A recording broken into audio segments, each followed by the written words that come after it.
สบายดีพ่อแม่พี่น้องวันนี้ก็เบาลังจะพาไปเที่ยวไปชมภาพบรรยากาศประตูใสเนาะซึ่งว่าประตูใสนี่ก็เป็นไฮไลท์เป็นสถานที่ท่องเที่ยวเนาะอยู่ในจุดใจกลางเมืองนครหลวงเวียงจันทน์เนาะซึ่งว่าปัจจุบันนี้ตั้งแต่มีทางรถไฟมานี้เบาลังเห็นซึ่งจะสังเกตเห็นนักท่องเที่ยวมีหลายนะโดยเฉพาะแม่นนักท่องเที่ยวคนจีนเนาะจากเมื่อก่อนที่ยังบ่ทันมีเส้นทางรถไฟนะเบาลังจะเห็นแต่นักท่องเที่ยวคนไทยหรือว่าคนฝรั่งแต่ว่าปัจจุบันนี้ตั้งแต่มีเส้นทางรถไฟมานี่คนจีนมาเที่ยวบักไล่ๆมีนักท่องเที่ยวมาลิ้นมาเที่ยวไล่ได้พอมาพี่น้องตอนนี้เป็นบรรยากาศตอนสวยเนาะซึ่งว่าถ้าจะมีนักท่องเที่ยวมาเล่นไล่ไทยๆก็น่าจะเป็นเวลาประมาณ3-4 โมงเนาะเพราะว่าอากาศจะเย็นตอนสวยแบบนี้อากาศร้อนก็บ่ค่อยมีคนไล่ปานใดขณะว่าตอนสวยเด้ว่าบ่มีคนมาเที่ยวเล่นไล่แล้วแต่ก็ยังเห็นนักท่องเที่ยวไล่อยู่เนาะแต่ว่าถ้าจะให้ไล่ไทยๆก็เป็นเวลาประมาณตอน4 โมงขึ้นไปนะ4 โมงประมาณนี้คนจะไล่เนาะแต่ว่าอยู่นี้เขาจะเปิดให้ขึ้นไปด้านเทิงนี้8 โมงเช้าเนาะแล้วก็จะปิดเวลาประมาณ5 โมงเดี๋ยวบอลังจะขึ้นไปซื้อปีแล้วก็ไปเบิ่งภาพมุมสูงกันนะ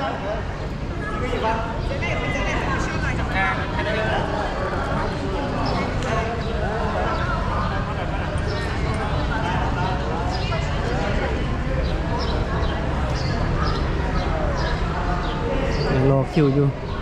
บนซื้อปีก็จะอยู่ทางด้านนี้เนาะสามารถมาซื้อปีอยู่นี่ได้เลยเนาะก็จะเขียนเวลาบริการแล้วก็ราคาขึ้นไป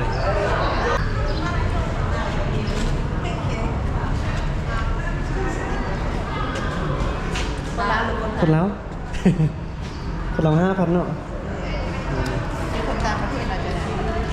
มื่อหน้าในปลอมตัวเป็นคนต่างประเทศไปเสี่ยงกันไล่แล้วเนาะ โอเค ตอนนี้ซื้อปีขึ้นแล้วซื้อปีก็ขึ้นไปเที่ยวชมได้เนาะทางขึ้นก็จะเป็นขั้นใดยางขึ้นไปแบบนี้เลยอันนี้ขึ้นมาขั้นที่1แล้วเดี๋ยวเก็บภาพสูงขึ้นมาคนมาเล่นมาเที่ยวไล่เนาะทุกมือเลยจะมีนักท่องเที่ยวมาเล่นนะแล้วก็จะมีสร้างภาพประจำอยู่ประตูใส่เลยใครที่อยากจะได้รูปงามๆก็สามารถให้ในสร้างบนไทยได้เนาะรูปหนึ่งก็ประมาณ40,000 กิบ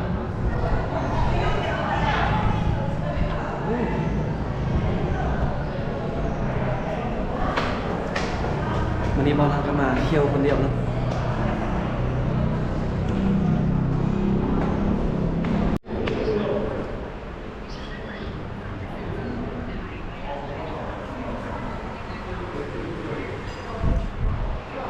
อันนี้จะเป็นรูปสมัยก่อนสมัยตะกี้นะโอ้เปลี่ยนแปลงหลายอย่างเนาะดูให้กัน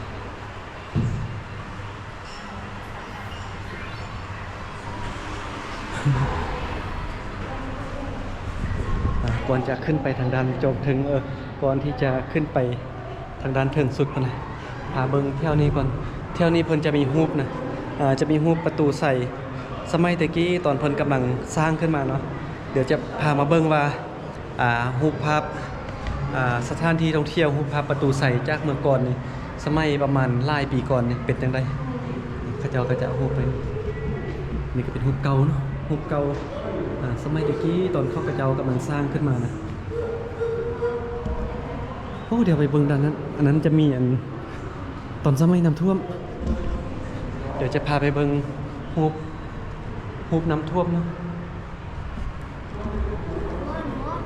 อันนี้จะเป็นรูปภาพน้ำท่วมประตูใสปี1990ปี1966นะน้ำท่วมเวียงจันทน์โอ้ปีนี้ยังบ่ทันคืบเทื่อ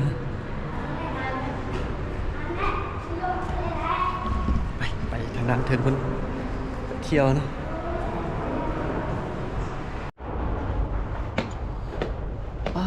ถูกงามขนาดบนนี้นะโอ้บนเที่ยวลิ้นจะมีไล่เนาะเขาขึ้นมาอยู่ซันบนนี่พระเจ้าจะมีรูปสถานที่ท่องเที่ยวต่างๆพระเจ้าก็จะเอาไว้ติดไว้นี่ใครที่อยากจะรู้ว่าสถานที่ท่องเที่ยวแต่ละจุดแต่ละบอนอยู่ไสนี่มาเบิ่งบนนี้นะเพิ่นติดไว้นี่เดี๋ยวบอลลังก็จะไปเบิ่งกันเพราะว่าบอลลังก็บ่ฮู้ว่าอยู่เวียงนี่มีบนเที่ยวบนเล่นได้เด้เนาะนี่เพิ่นก็จะคิดว่าสถานที่สำคัญเนาะนครหลวงเวียงจันทน์จะมีบนได้เด้ เดี๋ยวบอลังจะพามาเบิ่งเนาะอันนี้ก็เป็นพระธาตุหลวงนี่อันดับสองก็เป็นพิพิธภัณฑ์ห่อพระแก้วเนาะอันนี้ก็วัดศรีสะเกษวัดองค์ตือเพิ่นโอ้สถานที่ท่องเที่ยวหลายบอนเนาะโอ้นี่วัดเชียงควรอันนี้บอลังเคยไปแล้วแต่ว่าบ่ได้ไปหลายปีแล้วบ่รู้ว่าจะเป็นจังไดอันนี้ก็เป็นตลาดแคมป์คลองเนาะโอ้อันนี้เป็นตลาดแคมป์คลองซึ่งว่าบอลังก็ไปคลิปก่อนเนาะได้ไปลิ้นไปเที่ยวซึ่งว่ามื้อหน้าก็จะไปอีกเติมเนาะเพราะว่าอยู่ตลาดแคมป์คลองนี่บรรยากาศนี่จะม่วนเนาะจะมีนักท่องเที่ยวไปลิ้นไล่เขาจะเปิดเมื่อคืนเนาะเริ่มประมาณ 5-6 โมงแรงไปถือว่าเริ่มม่วนแล้วบ่นี้นะอันนี้บอลังก็บ่ทันได้ไปเทื่อบ่นี่ยังบ่ทันได้ไปเทื่อเนาะอันนี้ก็บ่ทันได้ไปเทื่อโอ้อยู่นครหลวงเวียงจันทน์นี่มีบนลิ้นบนเที่ยวสถานที่ท่องเที่ยวหลายบ่อนแต่ว่าบอลังบ่ฮู้แต่ประตูไสเคยมาแต่จุดนี้เนาะประตูไสนี่เนาะถ้าว่าไผที่อยู่นครหลวงเวียงจันทน์ได้เบิ่งคลิปนี้ก็คอมเมนต์บอกบอลังได้เด้อว่าอยู่นครหลวงเวียงจันทน์นี่สถานที่ท่องเที่ยวหรือว่าวิวงามๆนี่มีบ่อนได้เด้คอมเมนต์บอกบอลังได้เด้อบอลังก็อยากจะไปเนาะถ้าว่าเมื่อใดบอลังว่างเนาะบอลังจะเดินทางไปเก็บภาพไปเบิ่งโอ้นี่เป็นอาหารนี่อาหารคนลาวนี่เนาะนี่ข้าวเหนียวปิ้งซีนแล้วก็ตำมักฮุ่งเจียวปลาแดกก็ว่ากันไปเนาะอาหารพื้นบ้านของคนลาวก็จะประมาณนี้อาหารพื้นบ้านของคนลาวกับคนไทยก็คือกันเนาะกินข้าวเหนียวปิ้งไก่ตำบักฮุ่งนะฮะก็คือกันอาหารพื้นบ้านของคนลาวเฮากับคนไทยก็คือกันพ่อแม่พี่น้องคล้ายคือกันเนาะเป็นบ้านพี่เมืองน้องกันอันนี้ก็เป็นสุดเผาอาคาเนาะนี่อยู่อุดมไซกับอยู่พงศลีจะมีหลายที่สุดเลยไผที่อยากจะไปเที่ยวเฮือนสนเผานี่เบาลังแนะนำไปทางภาคเหนือเนาะอยู่ทางภาคเหนือนี่จะมีหลากหลายสนเผาบ่จะเป็นสนเผามงเหล่าลุ่มหรือว่าสนเผากะมุสนเผาอาคาภาคเหนือจะมีหลายที่สุดเลยเรื่องสนเผานะไผที่อยากเที่ยวชมวิถีชีวิตเบาลังแนะนำให้ไปภาคเหนือโดยเฉพาะแม่นสนเผาอาคานี่เบาลังแนะนำให้ไปแขวงพงศลีกับแขวงลวกน้ำทางจะมีหลายสุดเผาแต่ละสุดเผาก็จะมีใส่สุดที่ว่าแตกต่างกันไปเนาะสุดไทยดำสุดลือก็จะมีการตำเพซินตำฮกอย่างกับว่ากันไปเนาะ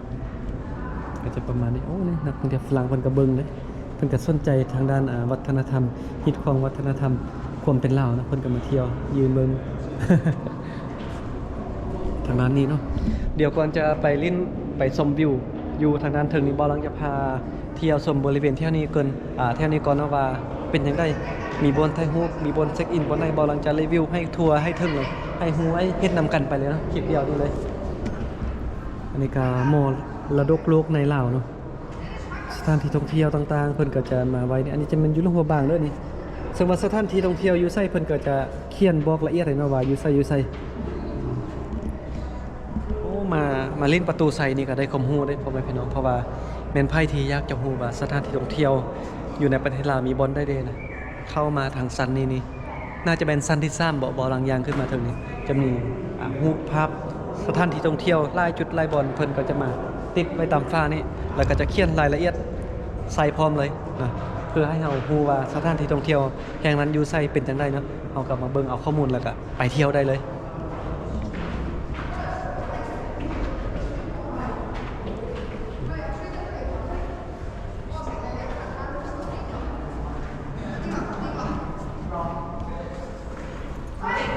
นี่ก็จะเป็นธงให้ฮีนนะอยู่เสียงโค้งคนนึงนี่โอ้มีนักท่องเที่ยวมาเล่นมาเที่ยวล่าที่สุดเลยเนาะ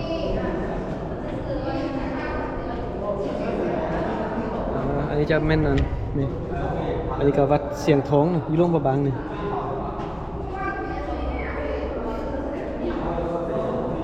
แขวงสยบุรีนี่เป็นบุญช้างนะอันนี้เป็นพระธาตุหลวงอยู่นครหลวงเวียงจันทน์วันนี้บ่ลังก็ได้ไปตอนยังน้อยนะแล้วก็อยากจะไปอีกเต็มเดี๋ยวมันน่าจะไปลองเบิ่ง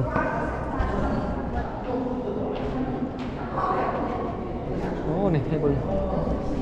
อันนี้จะเป็นวัดภูแขวงจำปาสักนะสวยงามมากมันน่าถ้ามีโอกาสก็อยากจะไปลองเที่ยวโอเคไปทางนั้นถึงตอน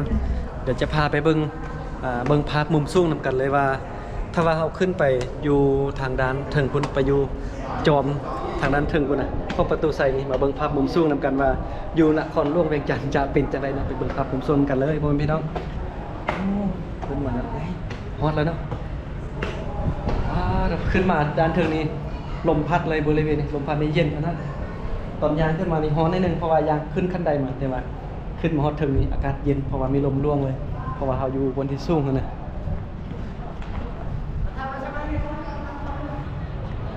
ป้าทุกสุดยอดพอแม่พี่น้องเบิ่งวิวงามที่งานมาป้าเนาะเบิ่งพระเจ้าตกแต่งออกแบบนี่งามขนาดสมกับว่าเป็นบ่อนท่องเที่ยวเป็นแหล่งท่องเที่ยวที่สำคัญในประเทศลาวในนครหลวงเวียงจันทน์เนาะเบิ่งบรรยากาศมุมสูงวิวงามขนาดไหนพอแม่พี่น้องสวยงามที่สุดเลยเนาะวันนี้ก็คุ้มค่าเนาะที่ได้เดินทางมาเที่ยวมาเห็นสถานที่แห่งนี้ได้มาเบิ่งวิวงามๆอยู่นครหลวงเวียงจันทน์เดี๋ยวบ่ลังจะขึ้นไปด้านเทิงอีกเติมไปเบิ่งนำกันว่าอยู่มุมสูงจะเป็นจังได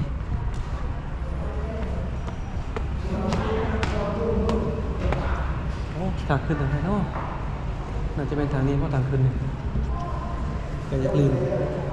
โอ้นี่เป็นไอ้บ่าวเพิ่นถ่ายรูป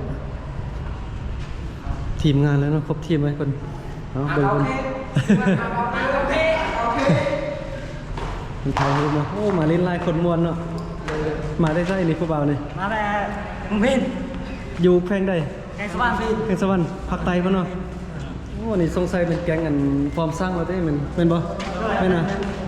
มีคาแรคเตอร์ประจำตัวป่ะพาเต้นมา ลองเต้นให้เบิ่งได้ป่ะ โอ้โหนี่เป็นคนดังเลยนี่ เพิ่นมาแต่ภาคใต้เพิ่นนะเป็นทีมไว้มาลิ้น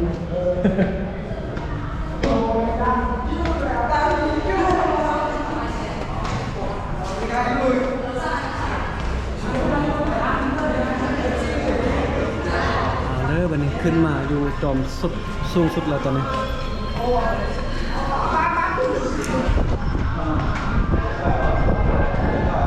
ลมพัดเย็นขนาด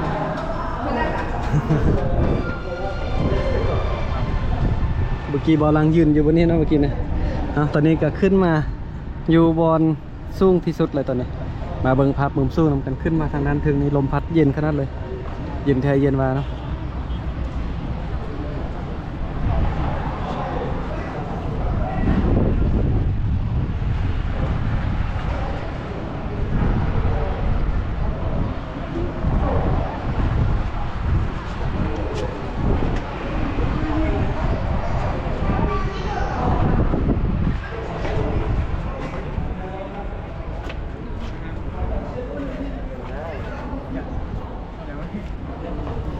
มันทีมงานฟอร์มสร้างเพิ่นป้าโทรมาเป็นทีมเลยนะเปทงใส่สุดใส่เวนตาครบสุดเลยเนาะแต่ว่าเบาลังฟังสำเนียงบ่ค่อยเข้าใจปานใด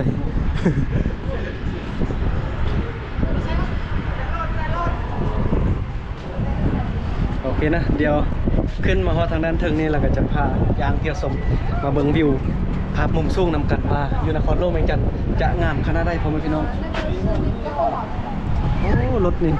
ที่อยู่ประตูใส่นี่จะอยู่จุดใจกลางนะจะอยู่วงเวียนเส้นทางรถนี่เขาจะขี่อ้อมเลยโอ้งามขนาดเนาะ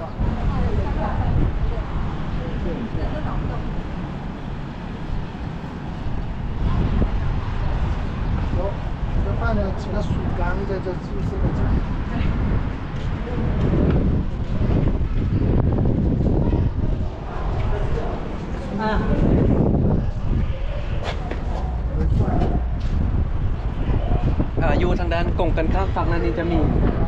พระเจ้าให้เป็นห้ามนะพระเจ้าจะแต่งแบบเป็นจังไดวะเนาะเป็นรถนะเป็นรถสามารถเคลื่อนที่ได้มีห้างใกล้เครื่องนั่งเนี่ยเนาะคนที่มีแฟนว่าเป็นครูบ่าวสาวโดยเฉพาะไกลจังหวัด14 กุมภาพันธ์นี่ใครที่มีแฟนพาแฟนไปนั่งเล่นกันงานพนักเรียนใช้เบิ้งอยู่แถวนี้นะบนนั้นนะเมื่อคืนนี้เขาจะเปิดนะ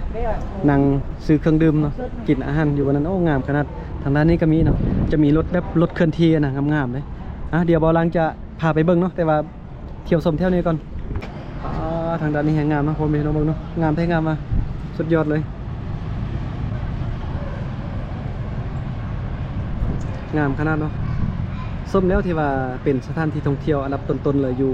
นครหลวงเวียงจันทน์อยู่ประเทศลาว เป็นสถานที่ที่นักท่องเที่ยวให้ความสนใจเนาะมาลิ้นมาเที่ยวว่าจะเป็นคนไทยคนจีนคนฝรั่งเนาะมาลิ้นมาเที่ยวหลายที่สุดเลยอีกอย่างเส้นทางรถไฟลาวจีนก็สำเร็จแล้วตอนนี้ก็มีนักท่องเที่ยวอยู่ประเทศจีนมาเที่ยวบักหลายๆเบิ่งป้าทุ่งงามเนาะตอนย่างมานี่เมื่อยมาเห็นวิวงามแล้วก็ดีเมื่อยให้เมื่อยเลยคุ้มค่ากับการเดินทางเนาะ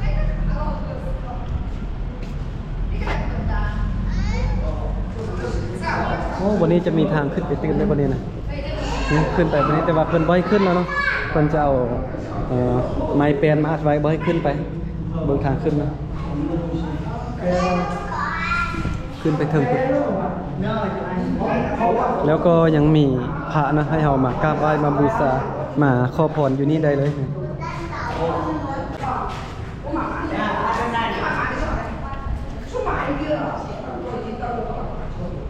ช่วงนี้มาประตูไซนี่เห็นแต่นักท่องเที่ยวคนจีนหลายที่สุดเลยพอคนจีนเขาผ่านมาบ่มีเส้นทางรถไฟนะบ่ค่อยมีนักท่องเที่ยวมาเล่นมาเที่ยวเนาะมีก็มีน้อยอีกอย่างก็อยู่ไกลแต่ว่าปัจจุบันนี้เหตุผลที่ว่ามีนักท่องเที่ยวคนจีนมาเล่นไล่ก็ย้อนว่ามีเส้นทางรถไฟลาวจีนเนาะ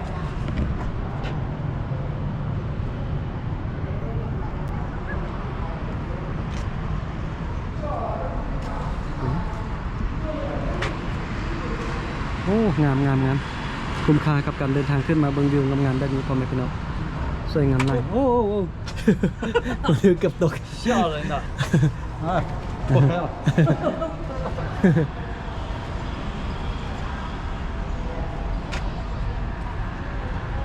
这边那个有个红色的顶，都是在。งามหลาย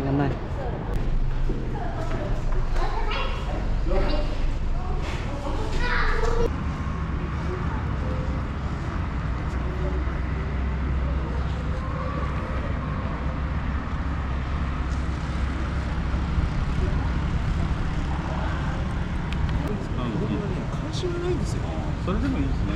関心がなくて、なのでジムとか、そういう方で、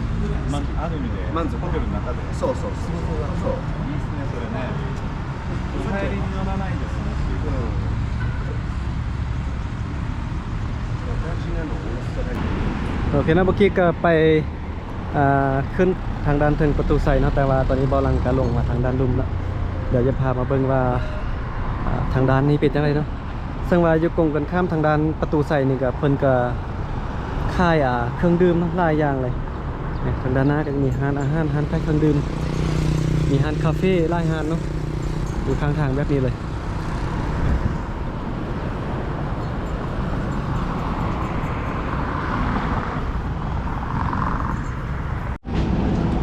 แล้วตอนนี้เบาลังมาทางอยู่ตรงกันข้ามเนาะทางด้านข้างประตูไซนี่เบาลังเห็นบนห้างขายเครื่องดื่มเนาะเบาลังเข้าในเมืองเนาะมาเบิ่งว่าคนบ้านนอกเข้าในเมืองซึ่งว่าตอนนี้เบาลังได้ยืนอยู่ตู้เขาเจ้าขายเครื่องดื่มซึ่งว่าปกติเบาลังไปดอยแต่ละเทื่อนี่เวลาจะซื้อเครื่องดื่มนี่จะไปซื้ออยู่ห้างบาทเดียวเลยเนาะแต่ว่ามื้อนี้ออกทางขึ้นมาในเมืองมาอยู่นครหลวงเนาะแต่ว่าอยากเห็นกาแฟเนาะอยากกินกาแฟบัดนี้แต่บ่ฮู้ซื้อเดี๋ยวมาเบิ่งนำกันว่านี่เป็นตู้เป็นยังไงเป็นครั้งแรกที่เบาลังขึ้นมาในเมืองปกติบ้านของเราเบาลังเป็นบ้านนอกคอกนานะบ่เห็นอันตู้นี้จักเทื่อนี่เป็นครั้งแรกที่เบาลังมาเห็นตู้ขายเครื่องดื่มแบบนี้เนาะเบาลังว่าจะซื้อกาแฟแต่ว่าบ่ฮู้บ่อนกดเงินใครฮู้บอกเบาลังเด้อนี่ธรรมดาเนาะคนบ้านนอกเขาเรียกมันปกติเบาลังจะอยู่บ้านนอกขึ้นดงขึ้นดอยตลอดเลยคอนเทนต์คลิปก่อนๆไล่คลิปที่เบาลังเอาลงตลอดก็คือไปถ่ายคลิปอีดอยนะไปเบิ่งวิถีชีวิตชาวดอยแต่มื้อนี้เข้าในเมืองจะกินเครื่องดื่มในตู้แต่บ่ฮู้วิธีกดเอาเดี๋ยวจะเบิ่งวิธีการใช้งานเนาะเขาเจ้าก็บอกว่าวิธีการใช้งานกดที่หน้าจอใส่ราคาที่ต้องการแล้วก็สแกน QR เนาะลองว่า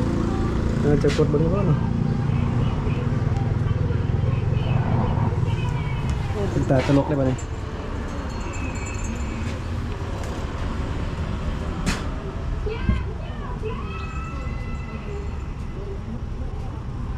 อันนี้วิธีเขาจะบอกแล้วนี่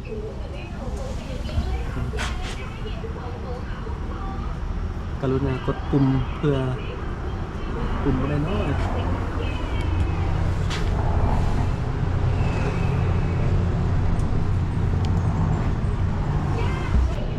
เคเนาะตอนนี้บอลัง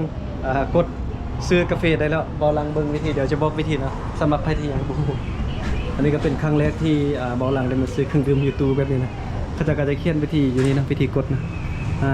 สมมติเนาะสมมติว่าเราอยากซื้อกาแฟกล่องนี้เนาะในราคานี่เขาจะติดอยู่นี่14,000กีบเนาะเราก็จะมีเนาะอันนี้ก็14,000กีบอันนี้ก็15,000กีบสมมติว่าเราต้องการกินกาแฟตัวนี้เนาะเขาจะเขียนว่าราคา14,000กีบเราก็มากดปุ่มนี้กดปุ่มบนนี้แล้วก็หน้าจอมันจะสแกนจะมีQR ออกมาบนนี้เนาะเราก็สแกนจ่ายหลังจากสแกนจ่ายแล้วก็เครื่องดื่มมันก็จะตกใส่บนนี้เนาะเขาจะเขียนว่าบนทับเครื่องบนทับสินค้านะครับก็เปิดเอา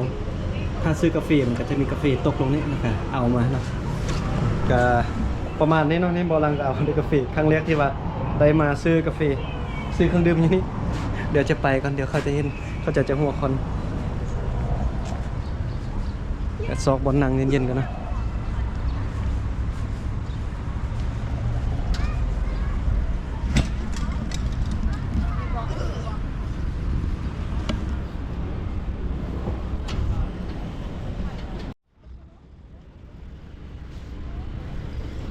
อยู่ทางด้านกงกันข้าม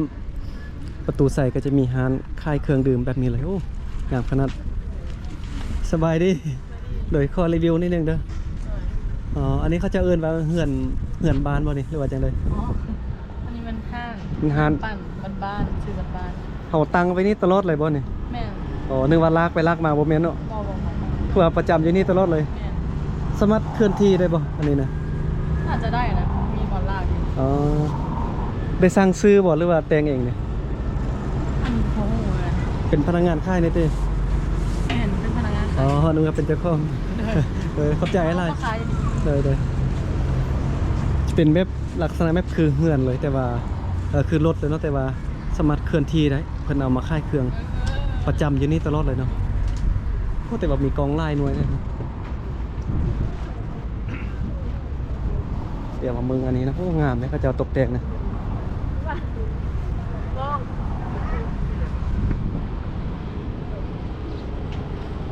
ก็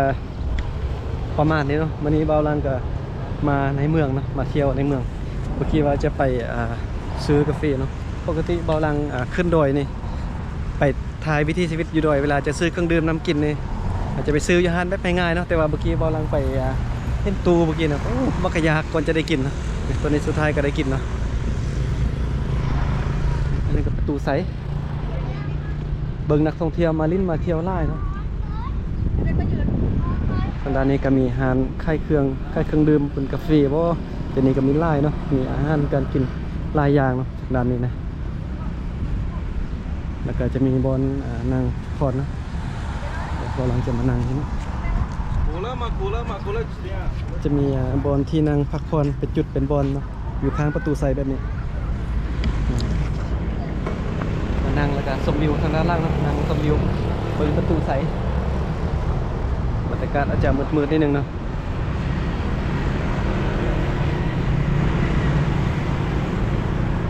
โอเคนะมาอันนี้ก็เบาลังกับคลิปนี้เนาะเบาลังกับพาพ่อแม่พี่น้องมาเที่ยวมาชมมาเบิ่งภาพบรรยากาศอยู่ประตูใสอยู่นครหลวงเวียงจันทน์เนาะซึ่งว่าเบาลังก็เคยมาอยู่แต่ว่าบ่ได้มาตลอดนะเพราะว่าบ้านของเบาลังนี่จะอยู่อุดมไซอันนี้ก็วันนี้เบาลังก็ได้มาเวียงเนาะมาอยู่เวียงก็เลยพามาเบิ่งภาพบรรยากาศอยู่ประตูใสเนาะมานี่ก็ขอบใจพ่อแม่พี่น้องเนี่ยที่ว่าสละเวลามาเบิ่งคลิปของเบาลังตั้งแต่ต้นจนจบคลิปตอนนี้เบาลังก็ขออนุญาตจบคลิปเพียงเท่านี้ก็เด้อเดียวต่อไปเนาะเบาลังจะไปเที่ยวอยู่นครหลวงไปจุดได้บนได้ก็ฝากติดตามผลงานของเบาลังต่อไปเนาะเบาลังก็จะอัปเดตลงคลิปเป็นประจำทุกมื้อเลยเด้อ